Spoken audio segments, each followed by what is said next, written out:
تو تیار ہے آپ سب؟ شروع کریں بسم اللہ بول کر۔ وعلیکم السلام۔ تو آج ہم لوگ اسلامی کوئز کھیلیں گے، اسلام سے ریلیٹڈ سوال پوچھیں گے، اسپیشلی محرم سے ریلیٹڈ، ٹھیک ہے؟ تو شروع کرتے ہیں۔ آج کا پہلا سوال ہے، رسول اللہ صلی اللہ علیہ وسلم سے عاشورے یعنی 10 محرم کے دن کے روزے کے بارے میں پوچھا گیا تو آپ صلی اللہ علیہ وسلم نے کیا فرمائے؟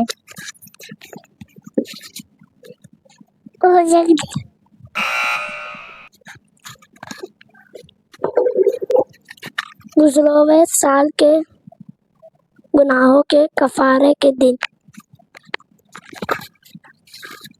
صحیح جواب۔ محرم 10 محرم کا روزہ پچھلے سال کے گناہوں کا کفارہ ہے، مگر صغیرہ گناہ، کبیرہ گناہ نہیں۔ کبیرہ گناہ کے لیے توبہ فرض ہے۔ اگلا سوال ہے، یوم عاشورہ یعنی 10 محرم کا روزہ ان میں سے کون کون لوگ رکھتے ہیں اور یہ کس کی سنت ہے؟ نہیں پتا۔ حضرت موسیٰ علیہ السلام کی سنت ہے، یہودی اور نصارہ رکھتے تھے۔ میں آپ کو اس کا مفہوم بھی پڑھ کر بتاتی ہوں حدیث کی۔ ابن عباس رضی اللہ عنہ سے روایت ہے کہ رسول اللہ صلی اللہ علیہ وسلم جب مدینے میں تشریف لائے تو آپ صلی اللہ علیہ وسلم نے یہودیوں کو دیکھا کہ وہ عاشورے کے دن کا یعنی 10 محرم کا روزہ رکھتے ہیں۔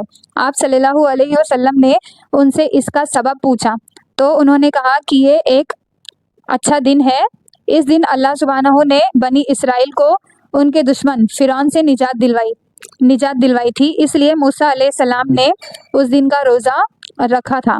تو آپ صلی اللہ علیہ وسلم نے فرمائے، موسیٰ علیہ السلام پر ان سے زیادہ حق ہمارا ہے۔ پھر آپ صلی اللہ علیہ وسلم نے بھی اس دن روزہ رکھا اور صحابہ رضی اللہ عنہما کو بھی اس کا حکم دیے۔ صحیح جواب۔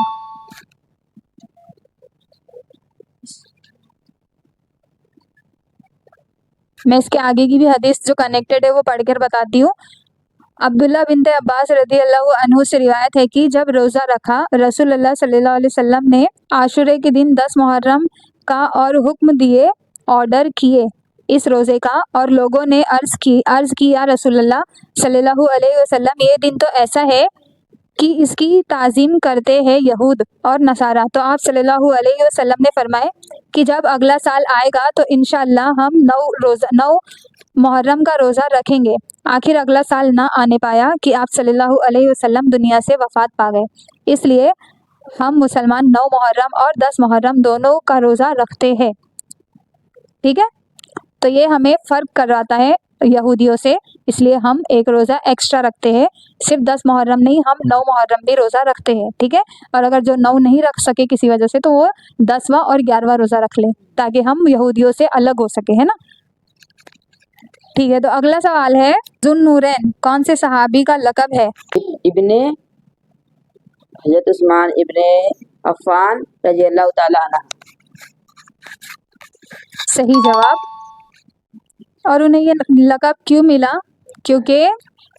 انہیں یہ لقب اس لیے ملا کیونکہ انہوں نے نبی صلی اللہ علیہ وسلم کی 2 صاحبزادی سے نکاح کیے تھے، اسی لیے جنہیں عثمان غنی کے بھی لقب سے جانا جاتا ہے، اور وہ اسلام کے تیسرے خلیفہ تھے اور صحابہ بھی۔ صحیح جواب۔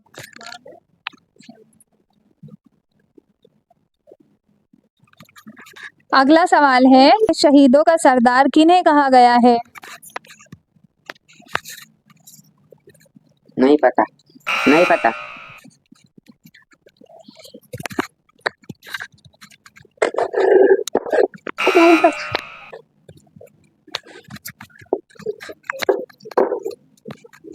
نہیں پتا۔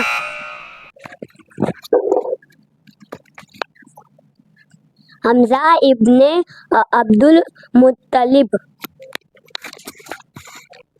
صحیح جواب، حمزہ ابن عبد المطلب، جو نبی صلی اللہ علیہ وسلم کے چچا تھے، اور نبی صلی اللہ علیہ وسلم کے چچا کا اتنا بری طرح سے لوگوں نے ان کو اتنا بری طریقے سے شہید کیے تھے کہ ان کی انگلیاں ان کے پورا سینہ ہے نا پورا ایسا چاک کیے تھے بیچ میں سے، اور نا ایک حبشی تھا اس نے ان کا سینہ ان کا جگر نکال کے ایسے کچا کھایا تھا کہ نا نبی صلی اللہ علیہ وسلم نے جب وہ حبشی ایمان لے آیا اور جب نبی صلی اللہ علیہ وسلم کے سامنے آیا تو نبی صلی اللہ علیہ وسلم کو وہ برداشت نہیں ہوئے کہ یہ وہی شخص ہے جس نے میرے چچا کا ایسے وہ کھایا تھا جگرا نکال کے جگر، تو وہ ان کو اس کو دیکھ کے ان کو شہادت یاد آتی ان کے چچا کی، تو اس لیے انہوں نے کہے کہ نا تم مدینے میں نہ دکھے۔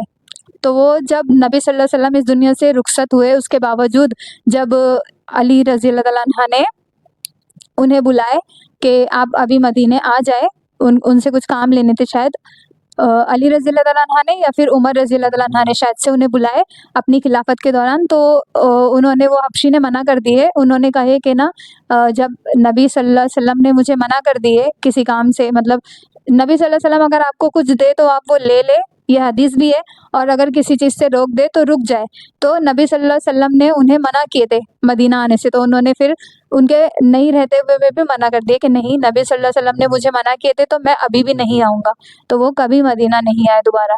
صحیح جواب۔ اگلا سوال ہے دابت الارض کون ہے؟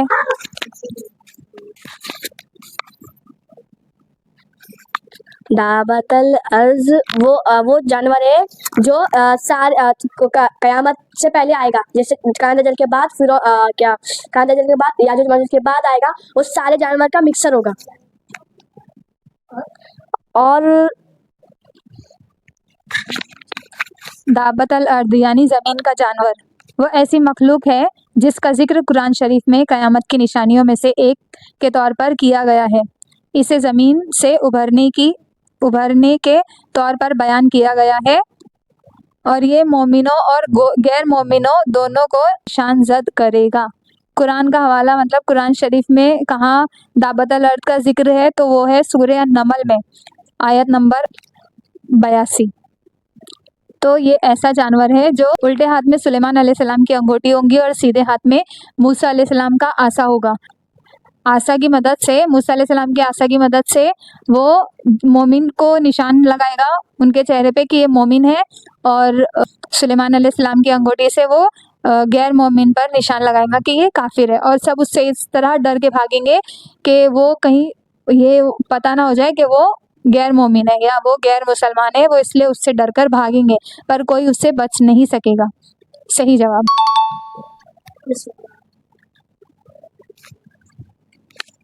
اگلا سوال ہے اللہ تعالیٰ کس کے ساتھ جنگ کا اعلان کرتے ہیں؟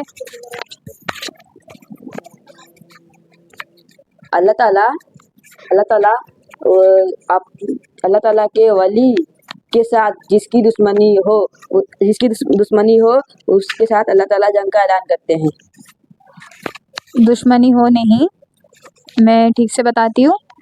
اللہ تعالیٰ نے فرمائے، بے شک اللہ تعالیٰ نے ہی فرمائے، جس نے میرے کسی ولی دوست سے دشمنی کی، ہے نا، ولی کا مطلب ہوتا ہے دوست، ٹھیک ہے، دوست سے دشمنی کی، میں نے اس کے خلاف اعلان جنگ کر دیا، اور میرا بندہ مجھ سے زیادہ محبوب چیز سے میرا قرب نہیں رکھتا جو میں نے اس پر فرض کیا ہو، یعنی اللہ کا قرب کسی کو حاصل کرنا ہو تو اللہ نے جو ہم پر فرض کیے ہیں تو تم اس کے اوپر عمل کرو۔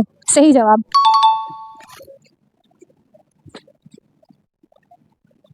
اگلا سوال ہے شہید کے بارے میں کیا کہا گیا ہے قرآن شریف میں؟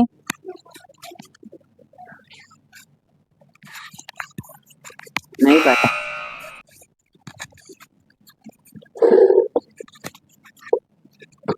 شہید زندہ ہے مگر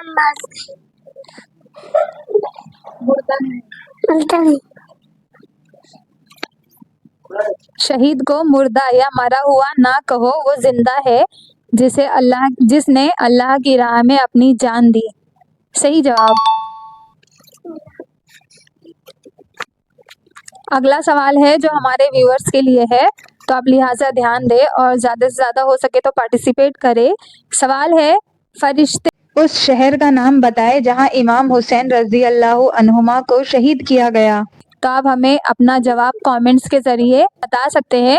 اور آپ لوگوں کو اگر ہماری ویڈیوز پسند آتی ہے تو اسے زیادہ سے زیادہ لائک کرے، شیئر کرے، سبسکرائب کرے اور ہمیں اپنی دعاؤں میں شامل رکھے. اور آپ سب لوگوں کو ہم لوگ ملیں گے نیکسٹ ویڈیو میں. تب تک کے لیے